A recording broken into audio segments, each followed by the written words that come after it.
ఇప్పుడే ఆనంద్ చెప్పిండు మీ గ్రామాలలో మీరు చెట్ల కింద కూర్చొని ఆ రచ్చబండ మీద కూర్చొని పంచాయతీ ఆఫీస్ లో కూర్చొని గా 10 మంది ఎమ్మెల్యేలు ఎక్కడమైనారో మీకు తెలియదా? ఏడున్నారు తెలుసు కదా. మరి మీ స్పీకర్ గారేమో వాళ్ళు మా పార్టీలనే ఉన్నారు అంటుండ్రు. మరి మన పార్టీలు ఉంటే ఇక్కడికి రావాలి కదా, మాతో పాటు కూర్చోవాలి కదా, రావాలా లేదా?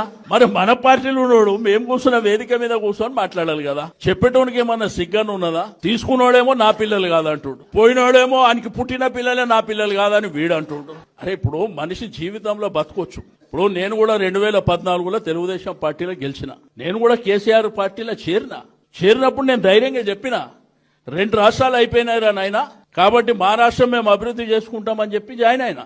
కానీ మీరు చూస్తే నిన్న మొన్న టీవీలలో చూస్తే నేను కాంగ్రెస్ కాదు, నేను టీఆర్ఎస్ లోనే ఉన్నా, ఇంకొకడు అంటాడు నేను ఏడున్నా ఆడనే ఉన్నా. అరే నీ అమ్మ మీది ఒక బతికేనా?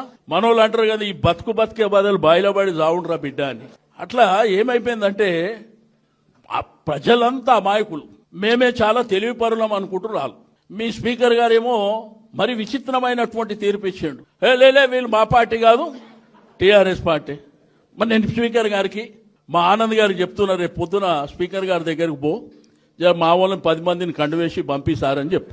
ఆనంద్ ఆడనే ఉంటాడు కాబట్టి స్పీకర్ గారు ఇప్పుడు వికారాబాద్ వస్తలేరేమో, వారి ఇంటికి పోయి 10 మంది మీరు చెప్పారు కదా సార్ తీర్పిచ్చి, కేసీఆర్ సార్ నన్ను పంపించాడు, జర మా కండువలు మాకేసి మా దగ్గరికి పంపించేయండి అని ఆయన ఒక అప్ప చెప్తే ఆయన తీసుకొని వస్తాడు. అరే నీ అమ్మాయి సిగ్గులేని సంసారం అయిపోయింది ఇది. కనీసం ఊర్లో ఉన్నోళ్ళు కానీ పట్టణంలో ఉన్నోళ్ళు కానీ కనీసం చదువుకుంటున్నటువంటి మన పిల్లలు కూడా అరే ఏమనుకుంటారన్న సోయి కూడా లేదు వాళ్ళకి.